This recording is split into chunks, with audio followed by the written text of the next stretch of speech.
हरे परमात्मने नमः। प्रणतः क्लेशनाशाय गोविन्दाय नमो नमः। जय जय श्री राधारमण, जय जय नवल किशोर, जय गोपी चित जोर प्रभु, जय जय माखन जो। गुरु ब्रह्मा गुरु विष्णु गुरुर्देवो महेश्वरः, गुरु साक्षात् परब्रह्म तस्मै श्री गुरवे नमः। तस्मै श्री गुरवे नमः। अखण्डमण्डलाकारं व्याप्तं चराचरं तत्पदं दर्शितं येन तस्मै श्री गुरवे नमः।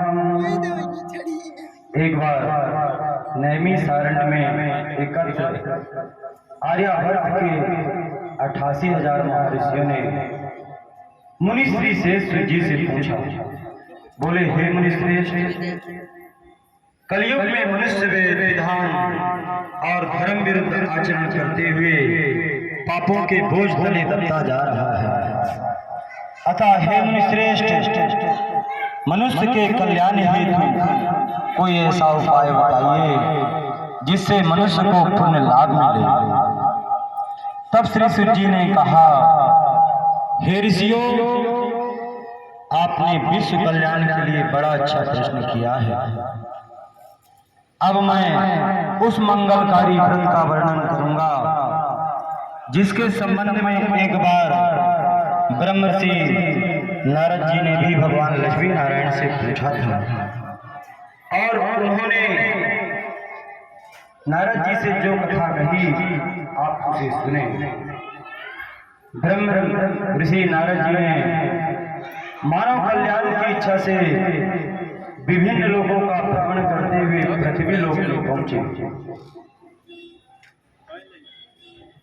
वहां आपने अपने कर्मों के अनुसार लोगों को दुखों से पीड़ित देखकर वे बहुत व्यथित हुए और मन में विचार करने लगे कि इन प्राणियों के दुख का निवारण कैसे होगा।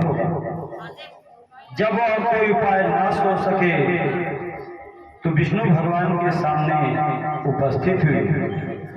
वहां नारद जी ने श्वेत वर्ण और 4 भुजाओं वाले भगवान विष्णु को देखा। भगवान विष्णु हाथ में शंख, चक्र, गदा और पद्म से सुसज्जित देवों की इस विष्णु भगवान की स्तुति करते हुए बोले, हे नारायण, आप सर्वशक्तिमान हैं, वह सृष्टि के पालन करता है। आपका कोई आदि और अंत नहीं है। आप सृष्टि के पल पल में विद्वान हैं और अपने भक्तों की मंगल कामनाएं पूर्ण करते रहते हैं। मैं आपको नमस्कार करता हूँ। नारद जी की इस प्रकार की स्तुति सुनकर विष्णु भगवान मुस्कुराते हुए बोले, हे मुनिवर, निसंकोच होकर अपने आने का कारण बतलाइए। तब नारद जी ने कहा कि पृथ्वी लोक के जो प्राणी हैं, आपने अपने कर्मों के अनुसार विभिन्न योनियों में रहते हुए दुखों से पीड़ित हैं और दुखों से व्यथित है। तब विष्णु भगवान ने कहा, हे नारद,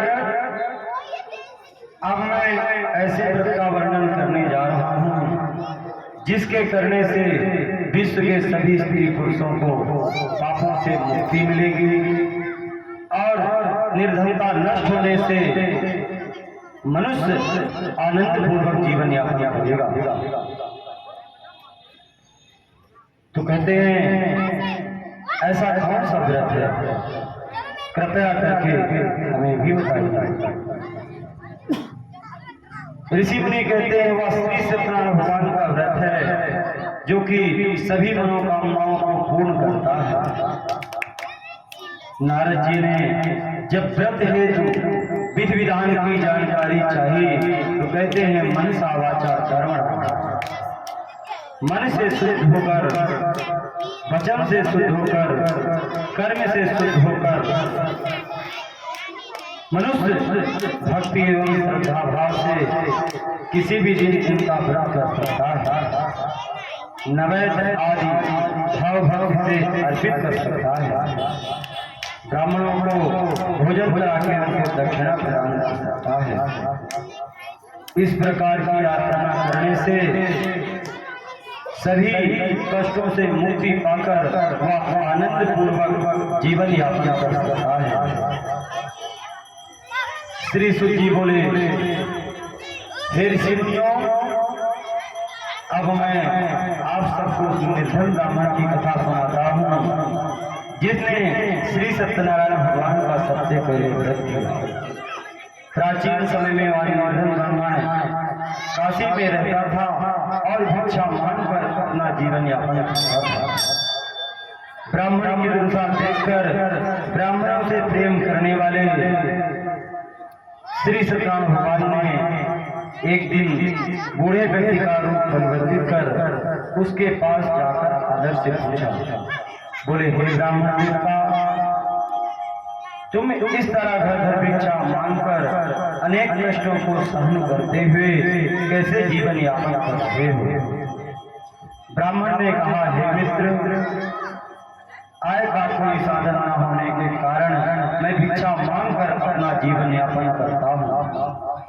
निर्धन ब्राह्मण की बात सुनकर बूढ़े व्यक्ति ने कहा, हे मित्र, श्री सत्यनारायण भगवान का व्रत करने से सभी कष्टों का निवारण हो जाएगा।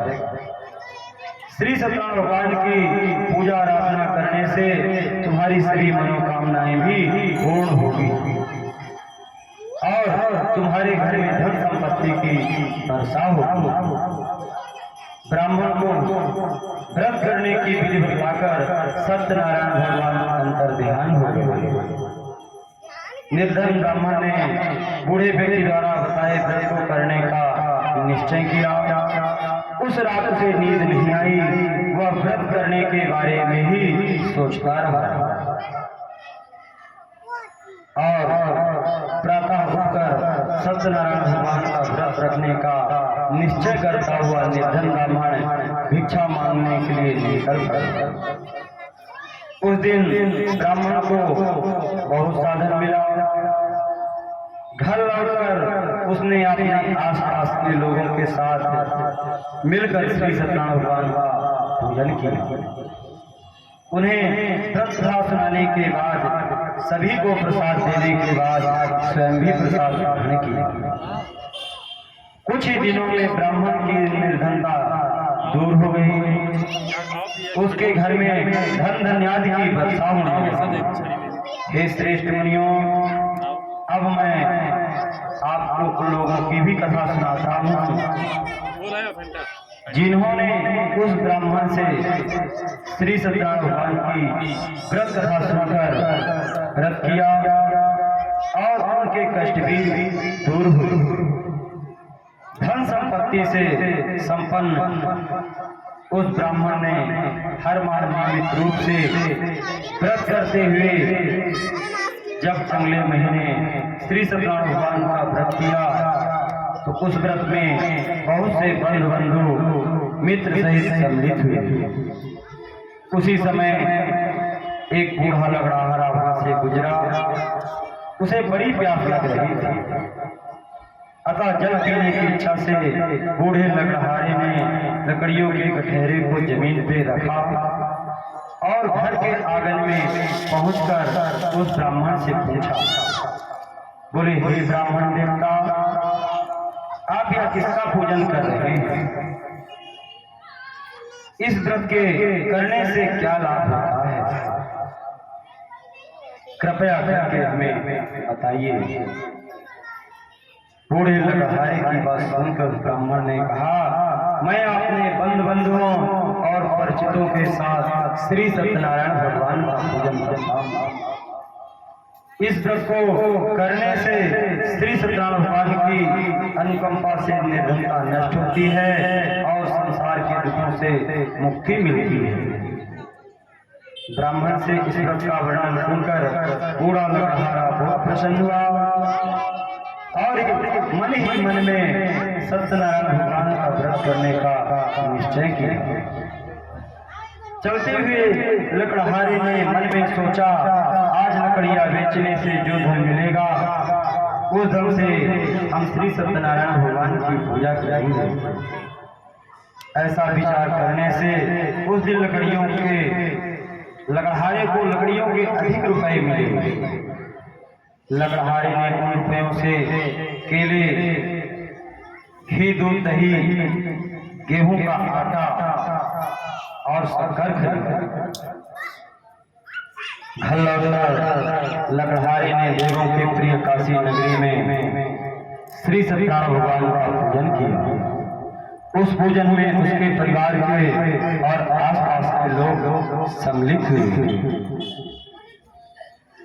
श्री सत्यनारायण भगवान की पूजा और व्रत कथा सुनने के बाद लकड़हारे ने प्रसाद पाकर स्वयं भी प्रसाद ग्रहण किया।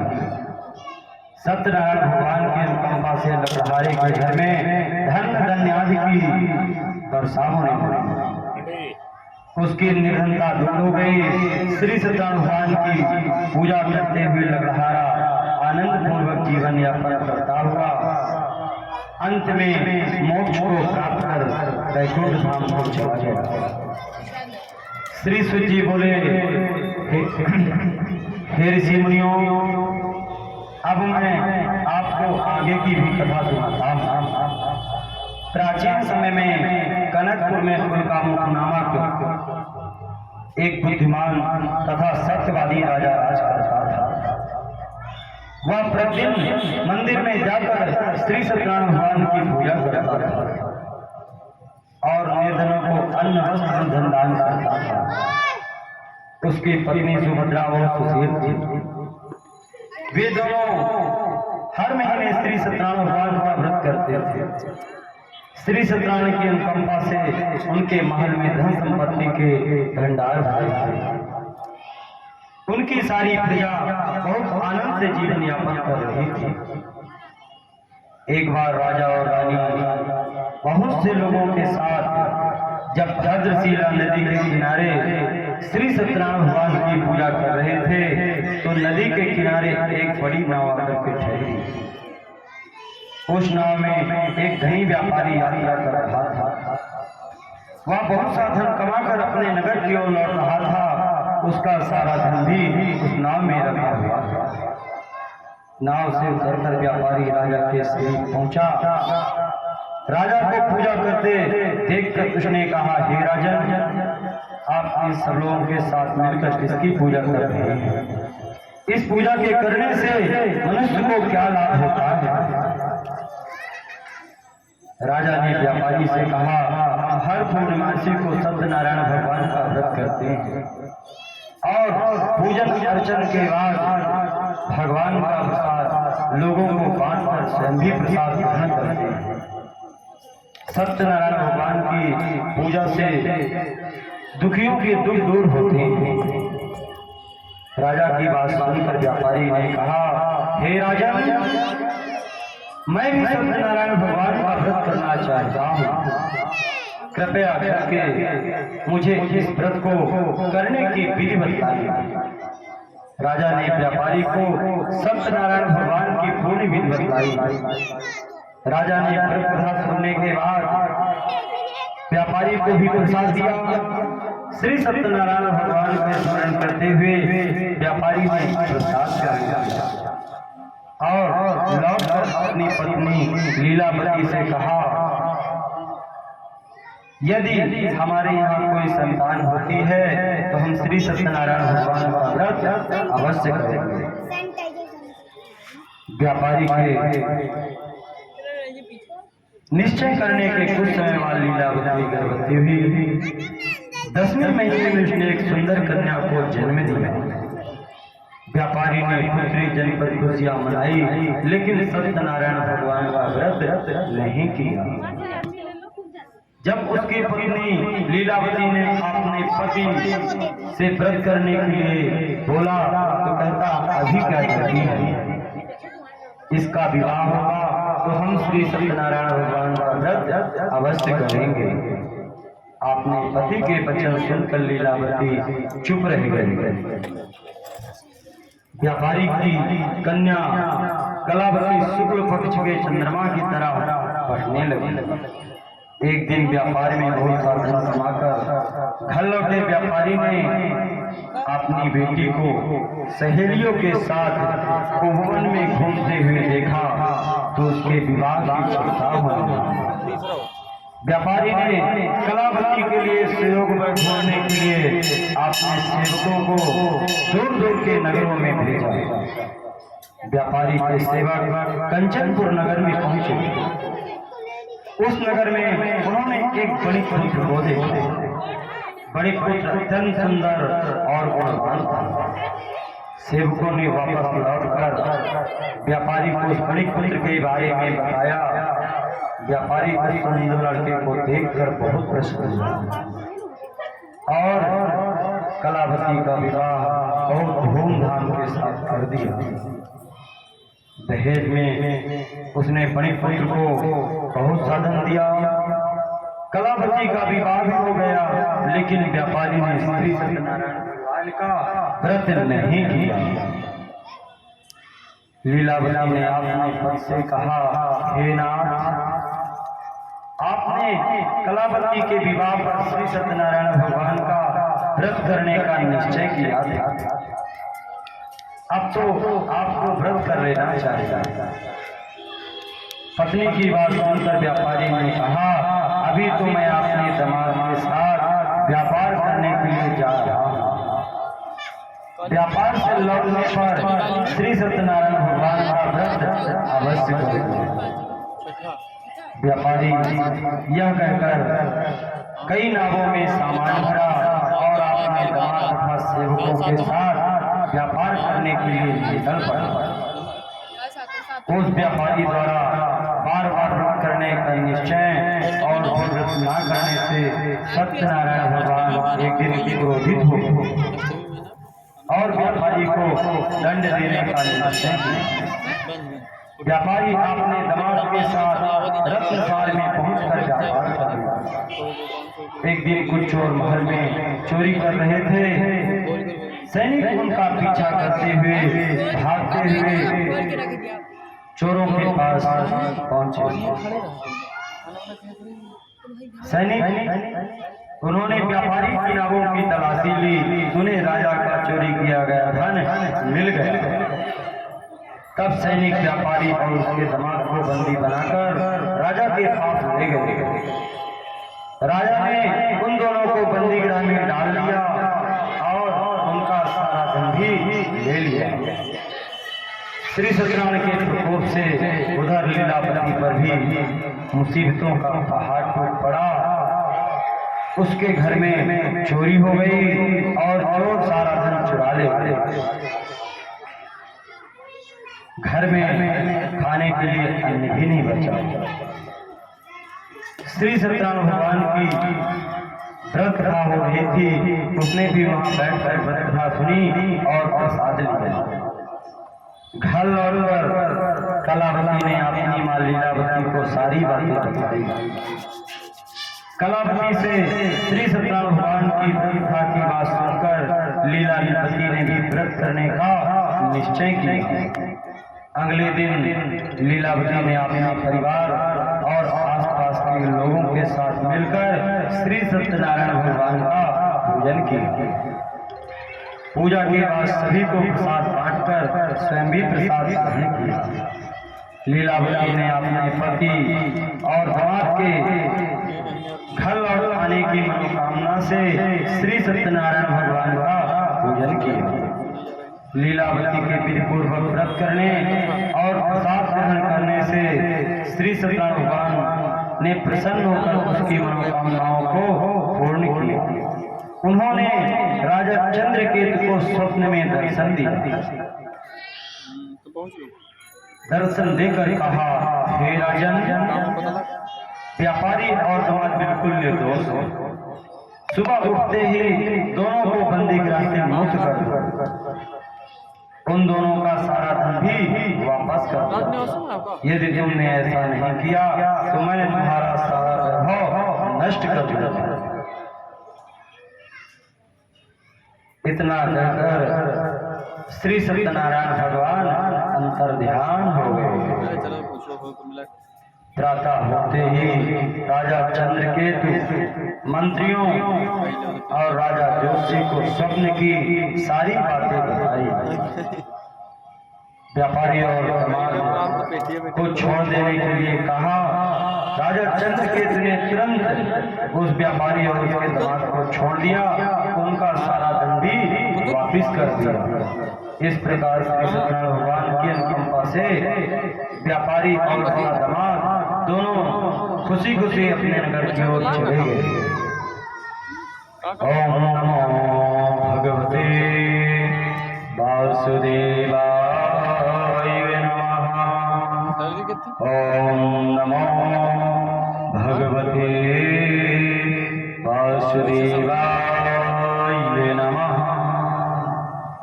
श्री सूत जी बोले, उस व्यापारी ने अपने दामाद के साथ शुभ मुहूर्त में नावों द्वारा रत्नसार से स्थान किया। लंबी यात्रा करने के बाद व्यापारी ने एक नगर के किनारे नावों को रोककर भोजन किया और फिर दोनों विश्राम करने लगे। तभी श्री सत्यनारायण भगवान साधु के रूप में व्यापारी के पास पहुंचे और पूछा, हे बड़े, तेरी नाव में क्या लगा हुआ है?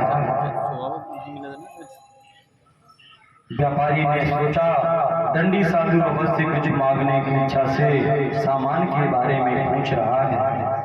यह सोचकर व्यापारी झूठ बोला, हे दंडी, मेरी नाव में तो बेल और पत्ते भरे हुए हैं। व्यापारी के झूठे वचन सुनकर सत्यनारायण भगवान क्रोधित हो गए। बोले, हे वैश्य, जो तूने कहा है वही सत्य होगा। इतना कहकर सत्यनारायण भगवान को जोर जाकर अंतर ध्यान हो गए। बोले, हे वैश्य, तुमने कहा वही सत्य हुआ। उधर व्यापारी दंडी साधु को वहां से खाली हाथ लौटाकर बहुत प्रसन्न हुआ।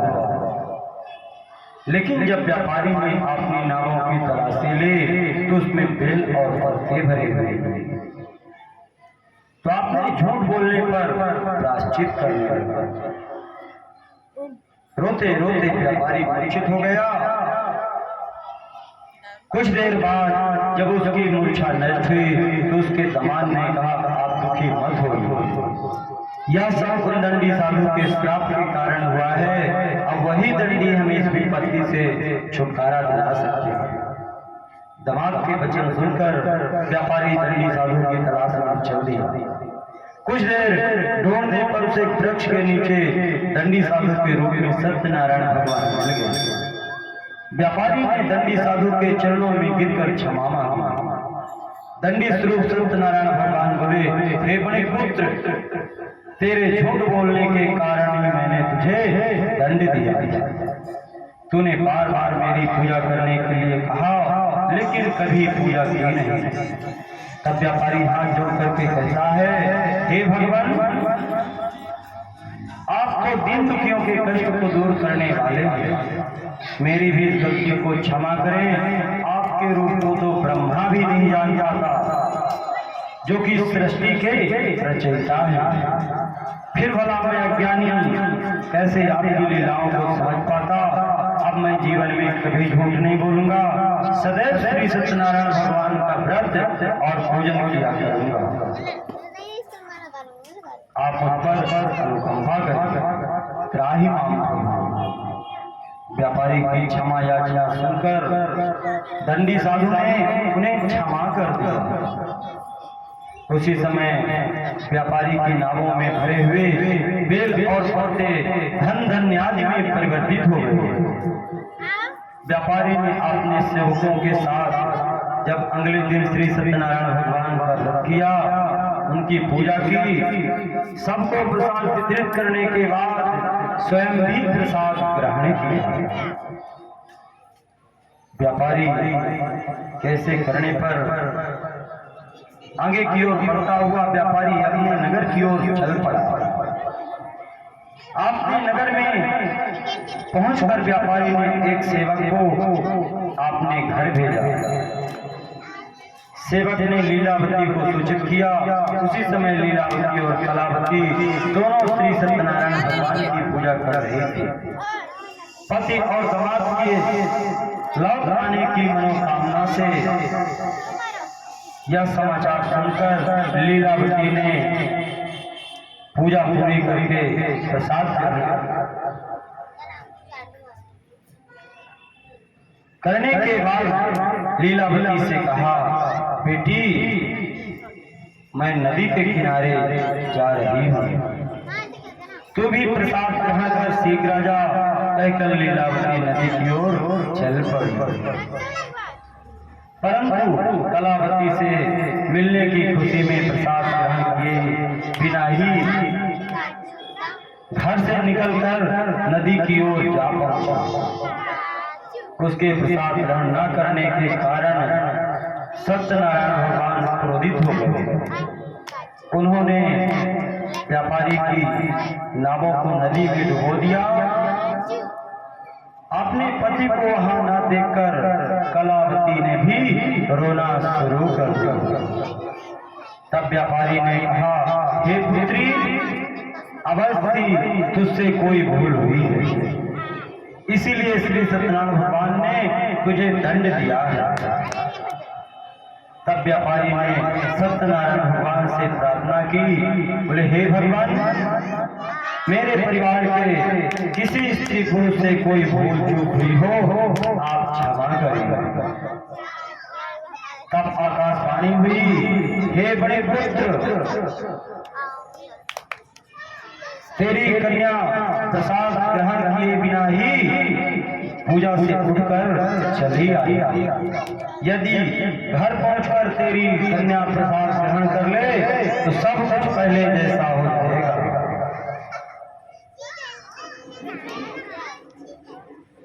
ऐसे कलावती ने जब आकाशवाणी हुई तो वापस चली आई। कलावती ने वैसे ही किया जैसे आकाशवाणी हुई। घर लौटकर व्यापारी ने अपने परिवार के साथ मिलकर विधि अनुसार श्री सत्यनारायण भगवान का पूजन किया और पूजन करने के बाद सभी को प्रसाद दे करके स्वयं भी प्रसाद ग्रहण किया। ओम नमो भगवते वासुदेवाय। श्री सुत जी बोले, हे ऋषि मुनियों, मैं और भी कथा सुनाता हूँ। कौशलपुर में एक राजा तुंगध्वज प्रजा उसकी छत्र छाया में आनंद पूर्वक रह रही थी। राजा तुंगध्वज अपनी प्रजा के सुख दुख का बहुत ध्यान रखता था, लेकिन एक बार उसने सत्यनारायण भगवान का प्रसाद ग्रहण नहीं किया।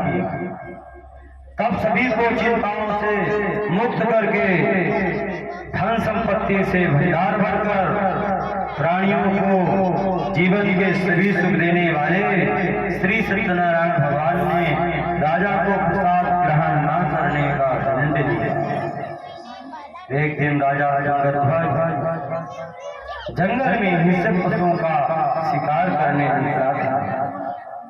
शिकार का पीछा करते हुए वह अपने सैनिकों से अलग हो गया और देर तक हिंसक जानवरों का शिकार किया।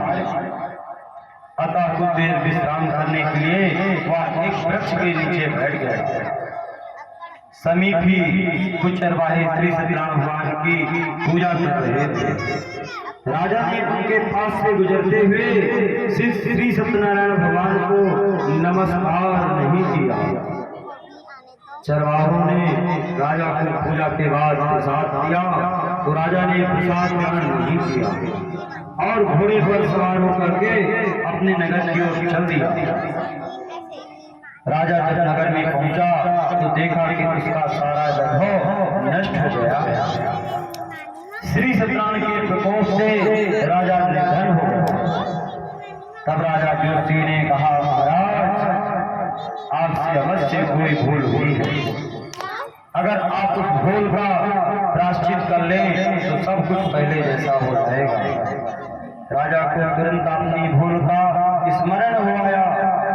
अतः मंदिर में जाकर राजा ने श्री सत्यनारायण भगवान से क्षमा मांगी और उनकी पूजा की। पूजा के बाद सबको प्रसाद दिया और श्री सत्यनारायण भगवान की अनुकंपा से चमत्कार हुआ। राजा का खोया हुआ वैभव पुनः लौटा और सभी सुखों का भोग करते हुए अंत में राजा मोक्ष को प्राप्त कर वैकुंठ धाम को चला गया। श्री सूत जी महाराज कुछ पल रोक करके कहते हैं, हे श्रेष्ठ मुनियों, श्री सत्यनारायण भगवान के व्रत को पूर्व जन्म में जिन लोगों ने किया उन्हें दूसरे जन्म में भी सभी तरह के सुख प्राप्त हुए हैं। थोड़ी वैसे व्रत सतानंद ब्राह्मण ने पूर्व जन्म में सत्यनारायण भगवान का व्रत किया तो दूसरे जन्म में सुदामा के रूप में भगवान की पूजा करते हुए अंत में मोक्ष को प्राप्त कर वैकुंठ धाम को चला गया। उल्कामुख राजा अगले जन्म में राजा दशरथ के रूप में मोक्ष को प्राप्त कर वैकुंठ धाम को चले गए। व्यापारी ने मरुद्वज के रूप में जन्म लिया और अपने पुत्र को भगवान में समर्पित करके वैकुंठ को प्राप्त किया। राजा तुंगध्वज अगले जन्म में मन के रूप में जन्म लेकर सत्कर्म करते हुए मोक्ष को प्राप्त हुए। हे ऋषि मुनियों, श्री सत्यनारायण भगवान का व्रत और पूजन मनुष्य को सभी चिंताओं से मुक्ति पाकर अंत में मोक्ष को प्रदान करता है। ओम नमो भगवते वासुदेवाय। श्रीमन्नारायण नारायण नारायण, श्रीमन्नारायण नारायण नारायण, भजमन नारायण नारायण नारायण, भजमन नारायण नारायण नारायण, लक्ष्मी नारायण नारायण नारायण, बद्री नारायण नारायण नारायण, श्रीमन्नारायण नारायण नारायण, यमुना के तीरे गोकुल नगरी, यमुना के तीरे गोकुल नगरी, यहाँ श्री कृष्ण चंद्र अवतारायण, भजमन नारायण नारायण नारायण,